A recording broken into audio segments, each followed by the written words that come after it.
CEO's daughter sobs, "They hurt my mom."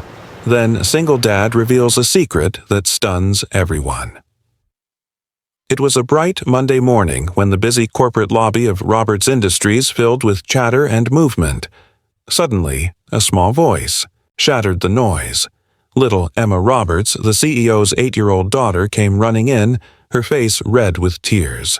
"They hurt my mom," she cried, clutching a torn piece of her mother's scarf. Everyone froze, confused and alarmed. Within moments, sirens blared outside as paramedics burst through the glass doors, carrying Claire Roberts, the wife of the company's CEO, Daniel Roberts. Her body was limp, her head bleeding from a deep wound. People whispered, stunned by what looked like a hit and run. The only clue was a black SUV caught briefly on the parking lot's blurry security footage before it sped away. Daniel arrived moments later, panic written across his face. He knelt beside his wife, shaking her hand, begging her to wake up. As the medics lifted her into the ambulance, his mind raced for answers, unaware that someone had seen everything. The company's janitor, James Walker, a single father quietly watching from a corner. James had been sweeping the parking lot that morning when he heard a heated argument between Claire and Richard Hayes, the company's ambitious CFO. Richard had been shouting about a secret deal, his face twisted in anger. Moments later, his black SUV roared to life, tires screeching, and then came the sound of a collision, a sickening thud that James would never forget. But fear held him back. He was just a janitor. Who would believe his word against a powerful executive's? That night, as James sat at home, his daughter Lily, Emma's best friend, noticed his troubled face.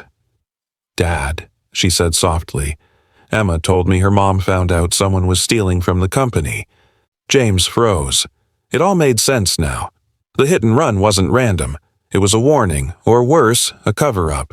He knew what he had to do. The next day, while the CEO and board gathered to discuss Claire's condition, now in a coma, James walked into the meeting room, heart pounding.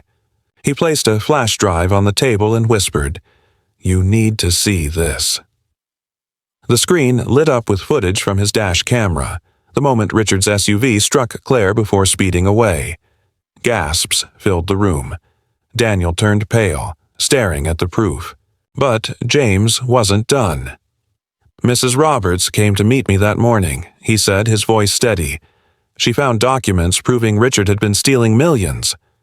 Richard's face turned white as security officers moved toward him. Within minutes, police entered the room and took him away in handcuffs. Weeks passed. Claire finally woke from her coma, her husband and daughter by her side. In a press conference, Daniel thanked James for his courage and integrity. He promoted him to head of security, saying, "Sometimes the truest heroes are those we overlook." Emma hugged Lily, smiling through tears. The Roberts family later launched the Walker Roberts Foundation, helping single parents like James. What began with a child's cry ended with justice, redemption, and the unbreakable strength of two families bound by truth. While detectives questioned everyone in the building, James stood quietly in the corner, his mop still in his hands, his heart pounding.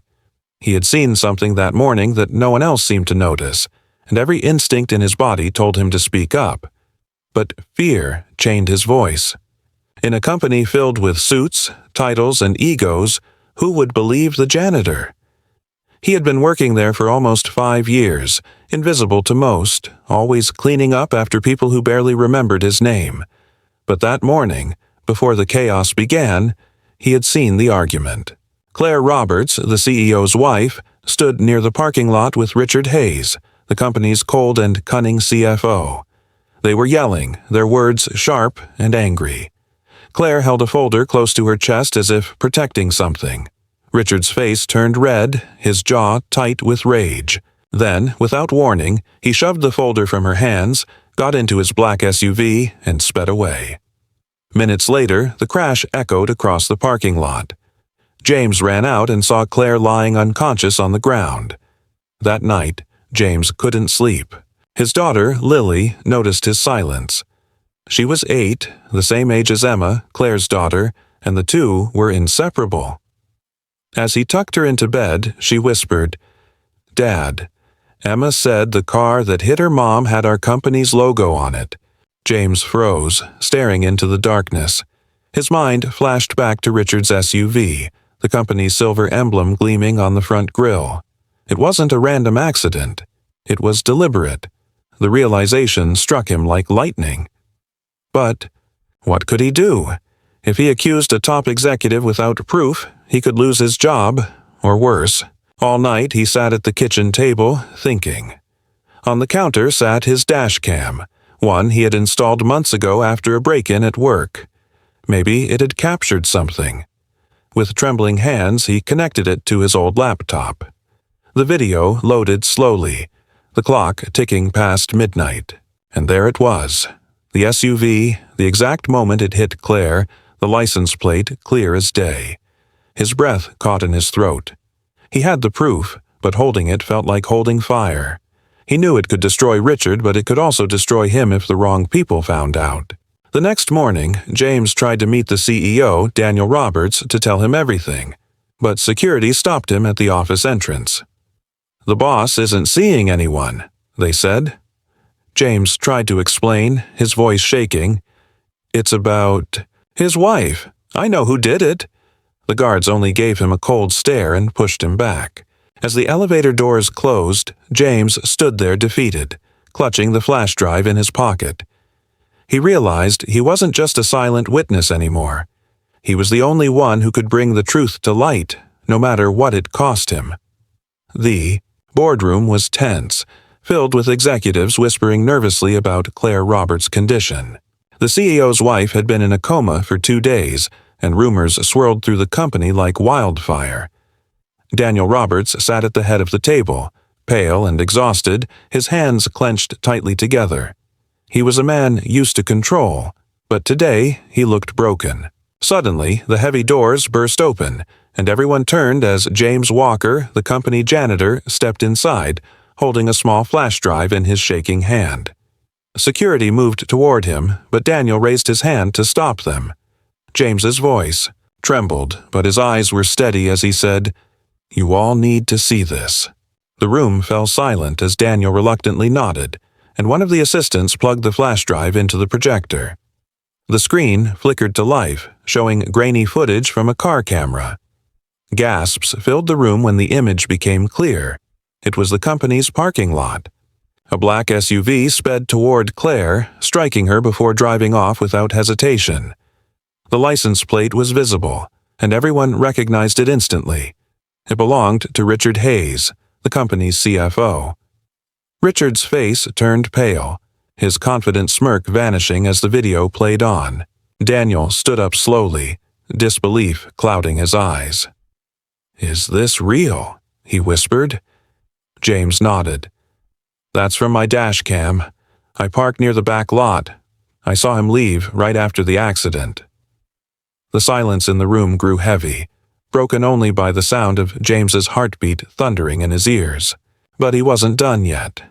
Taking a deep breath, he said, "There's more you should know. Claire came to meet me that morning.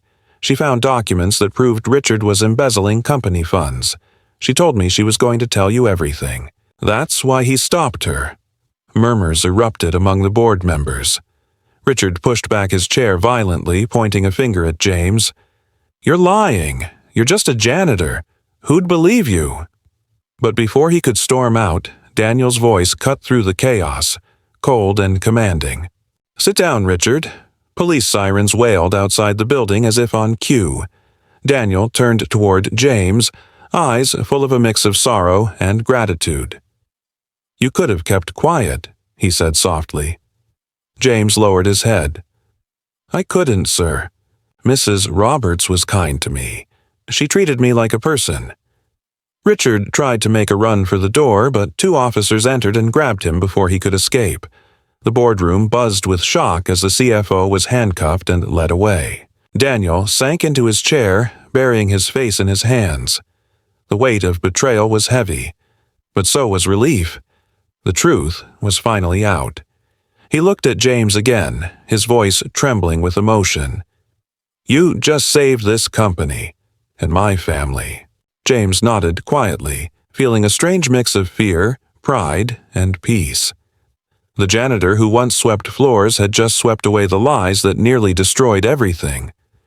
News of Richard's arrest spread through the city like wildfire, shaking the entire corporate world. The headlines called it one of the biggest scandals in years. A trusted CFO caught orchestrating fraud and nearly killing the CEO's wife to keep it hidden. Cameras flashed outside Roberts Industries as police escorted Richard out of the building in handcuffs. Inside, Daniel Roberts stood before his employees, his face a mix of exhaustion and quiet anger. His wife, Claire, was still in the hospital but alive. Every day, he sat by her bedside, holding her hand, whispering words of hope. When she finally opened her eyes, weak but smiling, he broke down in tears. The doctors called it a miracle, but Daniel knew it was something more. A second chance at life, both for her and for the truth that had almost been buried forever. James Walker stayed out of the spotlight. He refused interviews and avoided attention. To him, doing the right thing didn't need applause. He went to work as usual, mopping the same floors, fixing the same lights, greeting people with the same quiet humility. But everything around him had changed. People looked at him differently now, not as a janitor, but as the man who had saved their company's name and their CEO's family. One afternoon, Daniel appeared in the hallway and called his name. "James, can we talk?" he said softly. They walked into the same boardroom where the truth had been revealed. Daniel placed a document on the table and looked him in the eyes. "You've shown more loyalty than anyone here. I want you to take this position, head of security." James was speechless. "Sir, I'm not qualified," he whispered. Daniel smiled. "You're more than qualified. You saw what others refused to see, and you stood up for what's right when everyone else stayed silent. That's real leadership." Weeks passed, and life slowly returned to normal. Claire, still recovering, personally thanked James when she visited the office for the first time since the accident. She hugged him gently and said, "You didn't just save me. You saved my family." Emma, her daughter, ran up to James's little girl, Lily, and hugged her tightly. "Your dad's a hero," she said with a big smile. The moment was simple, pure, and filled with warmth that words couldn't capture. A month later, Daniel and Claire announced something unexpected: the creation of a new foundation called the Walker Roberts Trust. Its goal was to support single parents and working-class families who struggled to provide for their children, just like James once had. Reporters applauded the move, but for James it was deeply personal. For the first time in years, he felt proud, not just as an employee, but as a father who had shown his daughter the power of truth and courage. What began with a child's cry of pain ended with hope, justice, and the bond of two families forever tied by integrity.